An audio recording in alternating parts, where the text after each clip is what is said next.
이승만 전 대통령 일대기를 다룬 영화 건국전쟁이 개봉 2주 만에 관객 수 32만 명을 돌파했습니다.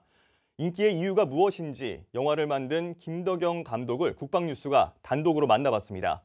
신소진 기자가 보도합니다.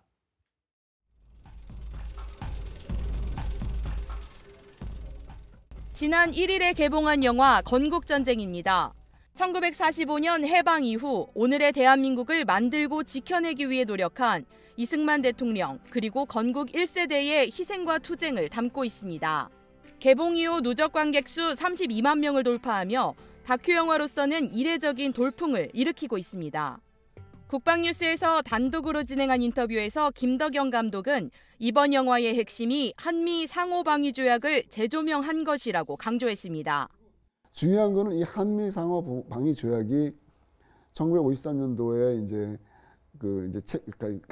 체결이 되고 실질적인 발효가 이제 그 이후에 이루어지는데 이것이야말로 대한민국이 안전하게 오늘날 같은 경제 번영을 이룩할 수 있는데 정말 중요한 토대였다. 이승만 대통령의 대한민국의 안보와 안정이라는 측면에서는 그 공을 우리가 높이 평가해야 된다. 당시 논란이 됐던 방공포 석방과 관련된 내용에선 이승만 대통령이 방공포로를 추방하거나 북한으로 돌려보내지 않는 조치를 자발적으로 결정했다는 점이 집중 조명되기도 했습니다. 이승만 대통령이 벌였던 신의 한 수가 결국엔 방공포 석방이라는 사건이었거든요. 이승만 대통령이 원했던 것은 경제적 원조, 그다음에 주한미군의 주둔, 그다음에 한국군의 증강, 이 세 가지였거든요.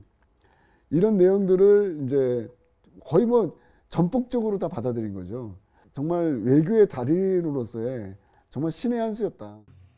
건국전쟁은 국내외 연구자 증언과 사료를 바탕으로 일부 독재자로만 폄훼해온 이승만 대통령에 대한 오해를 바로잡는 데 상당 부분을 할애했습니다.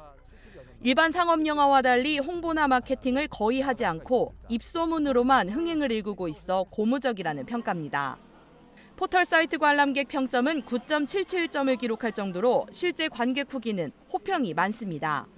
정말 대한민국의 자유민주주의 수호를 위해서 이승만 정부께서 힘써주신 것들에 대한 역사적 사실을 알 수 있어서 너무 좋았고 또 한국의 역사 교육이 왜곡된 것들이 바로 잡아줬으면 좋겠다라는 것들을 느꼈습니다. 그리고 이런 외로운 길을 걸어오신 그 이승만 정부께도 감사하는 마음을 갖게 되었습니다.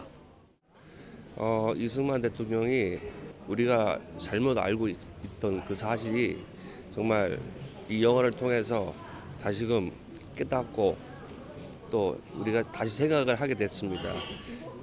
역사의 반역자가 아닌 진정한 애국자 일병, 우리 그 건국의 아버지이신 이승만 대통령을 다시 존경하게 되었습니다.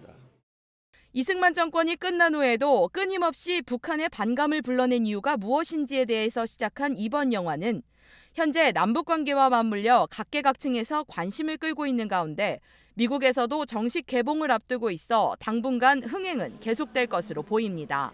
국방뉴스 신소진입니다.